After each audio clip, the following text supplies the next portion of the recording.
আল্লাহ যখন কোনো মানুষের উপরে খুশি হয় তখন তার মধ্যে তিনটা আলামত প্রকাশ পায়, তিনটা চিহ্ন প্রকাশ পায়। দেখবেন আপনার মধ্যে যদি তিনটা চিহ্ন থাকে বা তিনটা আলামত প্রকাশ পায় তাহলে বুঝে নিন যে আল্লাহ এই মুহূর্তে আপনার উপরে সন্তুষ্ট আছে, আপনার কাজের উপরে আল্লাহ পাক খুশি আছে।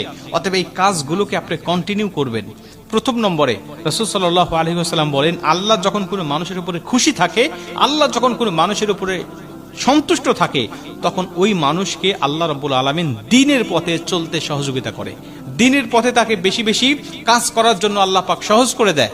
আব্দুল্লাহ ইবনে মাসউদ রাদিয়াল্লাহু তাআলা আনহু বলেন, আল্লাহ মানুষকে চরিত্র দান করেন তেমন মানুষকে রিজিক দান করেন যেমন, মানে মানুষকে রিজিক যেমন দান করা হয়, মানুষকে চরিত্র ঠিক সেভাবে দান করা হয়, সেভাবে দেওয়া হয়। মানে আপনি যখন উত্তম চরিত্রের অধিকারী হবেন, আপনি যখন ভালো ভালো কাজ করবেন সমাজের মধ্যে, দেশের মধ্যে, তখন বুঝবেন যে আল্লাহ আমাকে এগুলো করার তৌফিক দিচ্ছেন, আল্লাহ এটা আমাকে দান করেছেন, যেভাবে আমাকে রিজিক দান করেন। অতএব এই সংকেত যখন আপনি পেয়ে যাবেন তখন আপনি বেশি বেশি আল্লাহ পাকের ইবাদত বাড়িয়ে দিবেন এবং তার কৃতজ্ঞতা প্রকাশ করবেন। এটা হলো প্রথম নম্বরে। দুই নম্বরে আপনি দেখবেন আপনার উপরে যখন আল্লাহ খুশি থাকবে তখন আপনার উপরে কিছু বালা মুসিবত আসতেছে, কিছু বিপদ আপদ আসতেছে, এবং এই বিপদ আপদ থেকে আপনি ইচ্ছা করলেই আপনি ধৈর্য ধারণ করতে পারতেছেন। এই ধৈর্য ধারণ করার ক্ষমতাও আল্লাহ আপনাকে দিচ্ছে। মানে আল্লাহ আপনাকে পরীক্ষা করতেছেন এবং পরীক্ষায় উত্তীর্ণ হওয়ার মতো পথও আল্লাহ পাক আপনাকে দেখিয়ে দিচ্ছেন। শুধু আপনার প্রচেষ্টা করেই ওই উত্তীর্ণের পথ আপনি কিন্তু বেছে নিতে পারেন। এমন অবস্থা যদি আপনি দেখেন তাহলে বুঝে নিন আল্লাহ আপনার উপর সন্তুষ্ট আছে।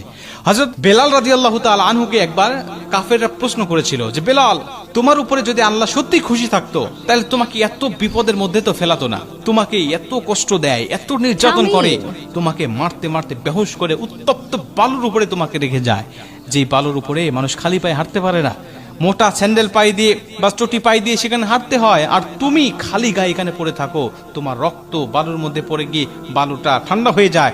বেলাল, তোমার আল্লাহ যদি সত্যি তোমাকে এত ভালোবাসতো তাহলে এত কষ্ট কেন তোমার? বেলাল রাদিয়াল্লাহু তাআলা তখন কি উত্তর দিয়েছিলেন জানেন?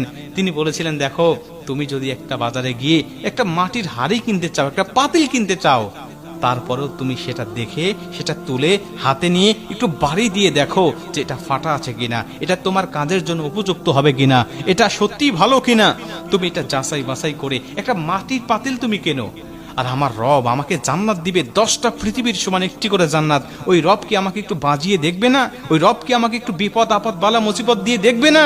আমি তার উপর ইস্তেকামত থাকি কিনা, আমি তার পরীক্ষায় উত্তীর্ণ হতে পারি কিনা, আমি তার জান্নাতে যাওয়ার জন্য উপযুক্ত কিনা।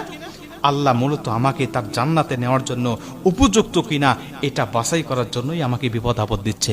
তবে আমি যদি সত্যি ধৈর্য ধারণ করতে পারি, আল্লাহর পথে অবিচল থাকতে পারি, তাহলে আমি আল্লাহর